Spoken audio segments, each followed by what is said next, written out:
Welcome to the New Testament. Welcome to the New Testament. Now, just saying that raises an important and very obvious question. What is the New Testament? Well, it looks like a book. It sounds like a book. But actually, it's better to think of a library with 27 texts in it. What are these 27 texts? Well, to start with, there are 13 letters apparently written by Paul, though as you'll see later in this course, these aren't letters in the sense in which we normally understand the term. Then there are 5 Gospels. What's a Gospel? Well, the simple answer is it's a narrative of the life and ministry and death of the Galilean rabbi, Jesus of Nazareth.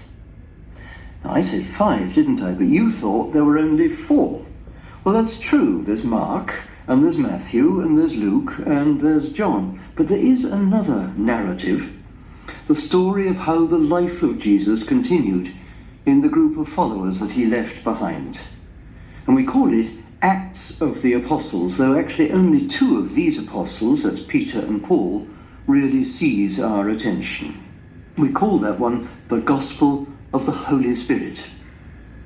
Then there are some more letters, and the ones that we call 2 John and 3 John are probably the ones that most people in the ancient world would have readily recognized as letters.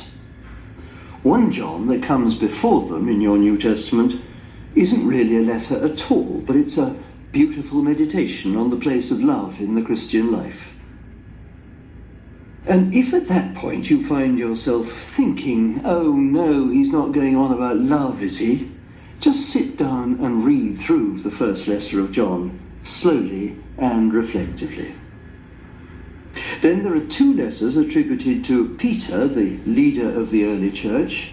There's one attributed to James, Jesus' brother, and one to Jude, which I'm sorry to say hardly anyone ever reads. And perhaps none of these 5 letters are letters in the sense in which you and I understand the word. There's also one quite extraordinary piece of theological thinking which tries to help its hearers work their way through the question of how you talk about Jesus. And that's the letter to the Hebrews. Then there's the book of Revelation, as it's called in Latin, or Apocalypse as they know it in Greek. Now, this is a book that terrifies the wits out of some people. And towards the end of this course, we'll be talking about it and inviting you to read it.